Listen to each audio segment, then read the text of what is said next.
350 000 personnes lancées dans le désert affrontant les vents de sable, reconnaissons que cela ne s'était jamais vu. En deçà des considérations politiques qu'elle peut inspirer, la Marche verte offre le spectacle hallucinant d'une nation jetée dans l'aventure. Folie ou coup de bluff, impérialisme ou nationalisme, je l'ignore. Mais regardez ces images.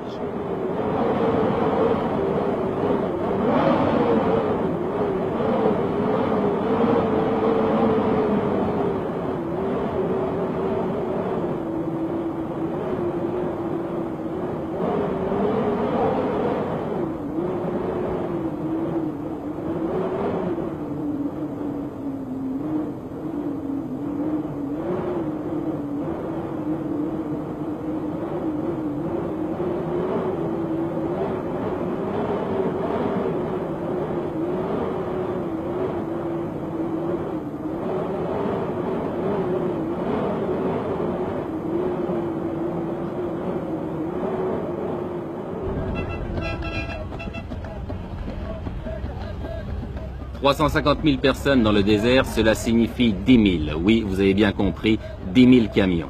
En une journée, ce sont 5 convois comme celui-ci que nous avons rencontré sur la route. Par mesure de sécurité et pour éviter un trop grand désordre, tous les arrêts s'effectuent en dehors des localités.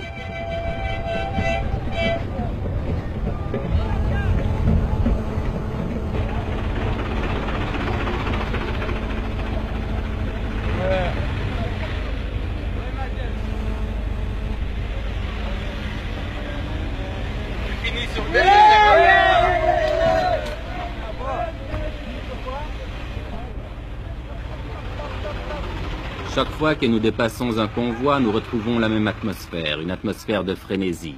Et chaque fois aussi que nous interrogeons les gens, ils nous font les mêmes réponses. Écoutez. Jusqu'où vous allez? Sahara. Pourquoi vous ne laissez pas le peuple sahraoui s'autodéterminer, choisir lui-même? Parce que le peuple sahraoui est sous la domination du roi. Comme vous dites, c'est... Sahara, c'est à nous. Non. Pour être juste, les Sahara nous ont sélectionnés. Et les Sahraouis, ce sont des Marocains pour vous? Oui, c'est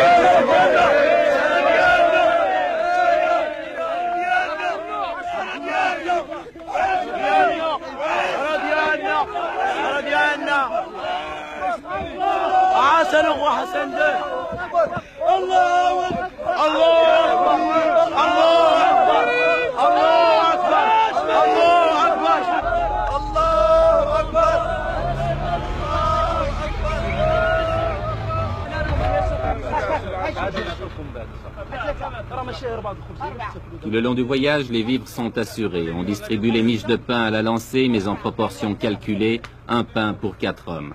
Le convoi se ravitaille donc, puis reprend la route.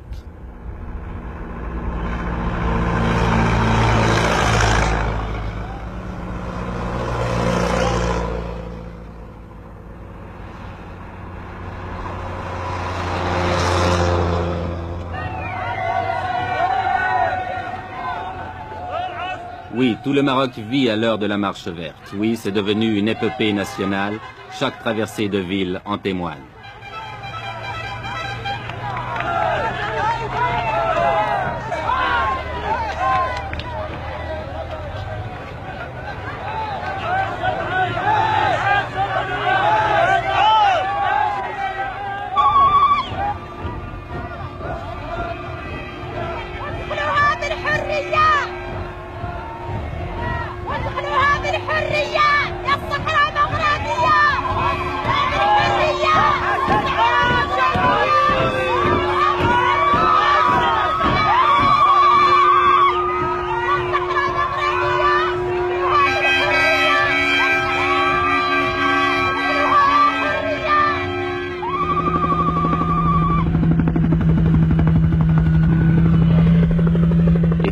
C'est l'arrivée à l'extrême sud du Maroc, à côté d'une petite bourgade perdue dans le désert, où avait atterri autrefois l'avion de Saint-Exupéry, Tarfaya.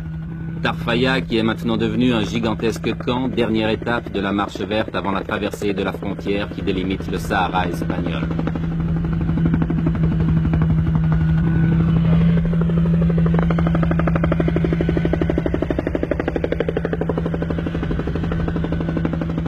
Dans ces alignements de tentes et de camions, on s'est installé province par province. Et l'ambiance de ce campement le fait ressembler à un Woodstock du désert.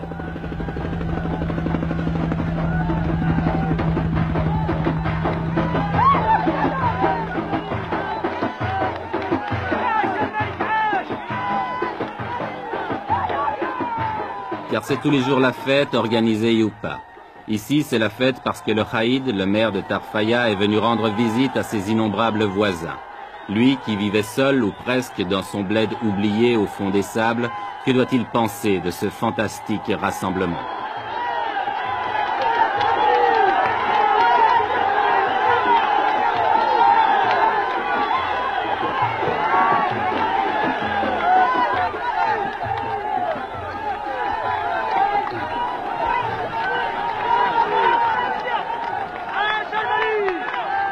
Avec une prodigieuse capacité d'adaptation, la foule s'est installée rapidement.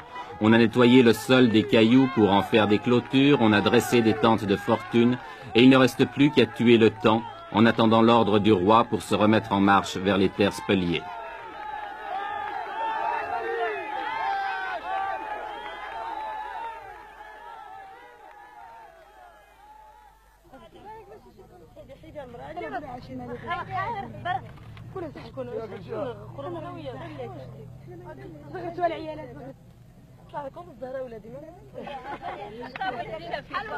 Les vivres sont distribués par les organisateurs, mais comme on n'est jamais si bien servi que par soi-même, on s'est mis à faire la cuisine, à frire les beignets, à faire bouillir le thé de menthe ou même à cuire le pain.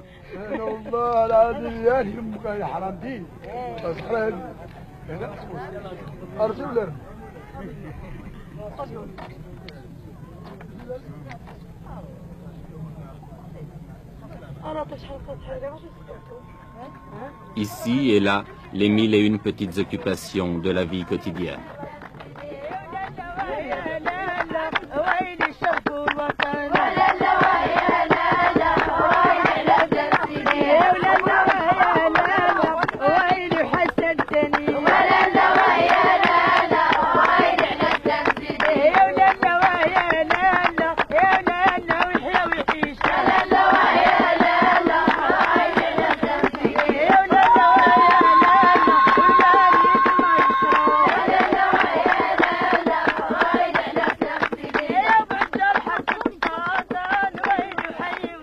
On danse, tandis qu'à quelques kilomètres de là, on se prépare peut-être à la guerre. L'Espagne, depuis le week-end dernier, a tout à coup durci sa position et ne semble plus du tout disposée à laisser pénétrer la marche verte sur son territoire. Que va-t-il se passer? Mais qui se pose ici ce genre de questions?